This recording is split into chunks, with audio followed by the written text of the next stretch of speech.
मैं कहना चाहता हूं हमारे देश के वारिसों को कि मेरे देश के वारिसों, हर 15 अगस्त को क्या होता है?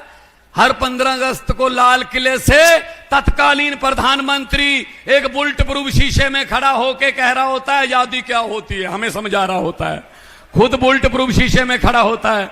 वही जब से मैंने होश संभाला वही भाषण, वही आतंकवाद पर चिंता व्यक्त, गरीबी पर थोड़ी ज्यादा चिंता व्यक्त, महंगाई पर सबसे ज्यादा चिंता व्यक्त।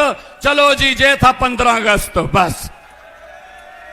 अरे मेरे देश के वारिसों, अब तो लाल किले के कबूतरों को भी भाषण याद हो गए होंगे। अगर हमारी किस्मत नहीं बदल सकते, भाषण तो बदल लो यार। भाषण तो कोई नया रख लो।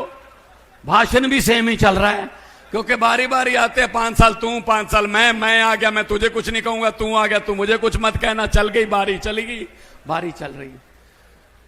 और बेनीवाल जी सच बोलते हैं, इसीलिए आप उनको सुनने आते हैं जब पार्लियामेंट में बोलते हैं। मैं भी था, हमको टाइम कम मिलता था। एक बार क्या, ये समाज वो समाज, बड़ा दिन का डिबेट चल रही है, आधी रात होने वाली, 10 साढ़े 10 बज गए। मैंने कहा जी मैं भी बोलूंगा स्पीकर साहब। कहते छोटी पार्टियों के लिए टाइम नहीं है। मैंने कहा कोई बात नहीं, 30 सेकंड 30 सेकंड दे दो। वो बोले 30 सेकंड में क्या बोलेगा?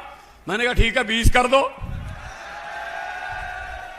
20 सेकंड, कहते ठीक है आपका समय शुरू होता है अब। मैंने कहा स्पीकर साहब, आज सुबह से जो समाज से समाज वो समाज की बात चल रही है, किसी ने सेक्युलर की बात नहीं की, इकट्ठे करने की। मैं ये कहना चाहूंगा कि लंबे सफर को मीलों में मत बांटिए, कौम को कबीलों में मत बांटिए। एक बहता दरिया है मेरा भारत देश, इसको नदियों और झीलों में मत बांटिए। भाई साहब बात कहनी हो तो 20 सेकंड में भी कह सकते हो, 2 घंटे के भाषण जरूरी नहीं होते। आप लोग आए हो, आप लोग पंजाब में 16 मार्च 2022 को सरकार बनी। मैंने अफसरों को बुलाया, सभी अफसरों को बुलाया मैंने मुख्यमंत्री की ओथ लेने के बाद। मैंने कहा भी आपका दफ्तर कितने बजे चलता है, आपका दफ्तर का टाइम क्या है? बोले जी गर्मियों में 9 से 5, सर्दियों में 10 से 6, 8 घंटे दफ्तर है। मैंने कहा आपके दफ्तर का टाइम बदलने वाला हूं अब मैं। कहते जी कौन सा टाइम रहेगा? मैंने कहा रात के 1:30 बजे से 8 घंटे पूरे कर लो, 9:30 बजे, रात के 1:30 से 9:30 तक आप दफ्तर में आओगे, पूरा दिन सोते रहना।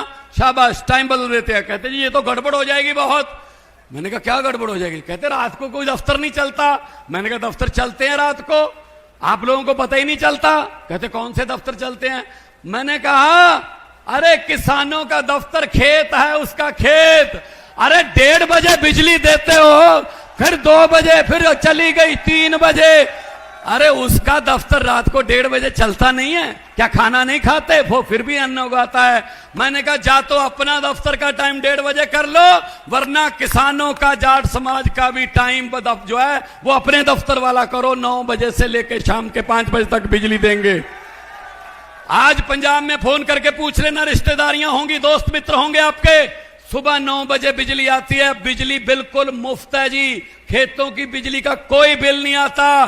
सुबह 9 बजे जाते हैं, मोटर चलाते हैं, ट्यूबवेल चलाते हैं, शाम को 5 बजे बंद कर देते हैं कि ये कौन सा कुंभ का मेला है, कल फिर चला लेंगे, इसमें कौन सी बड़ी बात है। बिजली आम है, बिजली आम है। कारण नीयत सच्ची है, सच्ची नीयत से काम होते हैं भाई साहब, वरना यहां तो बहुत शासक आए। अरे हुकूमत वो करते हैं जिनका दिलों पर राज होता है, हुकूमत वो करते हैं जिनका दिलों पर राज होता है। यूं कहने को तो मुर्गे के सर पे भी ताज होता है। कहने की बातें तो बहुत है भाई साहब, अब नेताओं पर यकीन ही नहीं रहा, क्या करें, इन पर यकीन उठ गया हमारा। 80 साल हो गए देश को आजाद हुए, 80 साल, 80 साल हो गए देश को आजाद हुए भाई साहब। ये अमेरिका वाले, ये यूएसए वाले, ये इंग्लैंड वाले, ये जर्मनी वाले, ये चांद पर जाके वापस आ गए। मंगल ग्रह पर प्लाट काटने की स्कीमें बना रहे हैं, मंगल ग्रह पर कॉलोनी काटेंगे। और हम 80 साल हो गए, हमसे अभी शहरों के सीवरेज के ढक्कन पूरे नहीं हुए भाई साहब।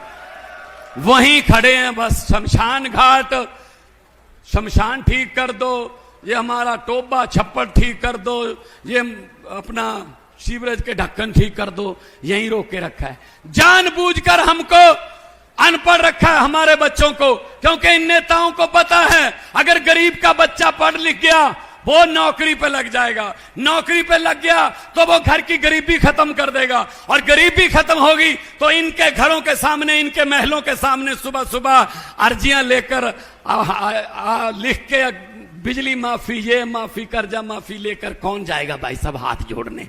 इसलिए जानबूझकर ये हमको अनपढ़ रखते हैं। बच्चों को पढ़ाइए, बच्चों को पढ़ाइए। पंजाब में हमने स्कूल शानदार बना दिए, प्राइवेट स्कूल भी वैसे ही है, सरकारी भी वैसे ही है, आपकी मर्जी है। बच्चा सरकारी में पढ़ाना सरकारी में पढ़ा लो, प्राइवेट में पढ़ाना प्राइवेट में पढ़ा लो, लेकिन हां उधर फीस लगेगी, इधर फीस भी नहीं लगती भाई साहब। हमारे बच्चे अफसर बन के निकल रहे हैं। अब 4 सालों में इतना सुधार हो गया, इन नेताओं पर यकीन उठ गया हमारा। एक बड़ी अच्छी बात है, मैंने पता नहीं कौन सी किसी सीडी में मैंने बोला था जब मैं कलाकार के तौर पे काम करता था,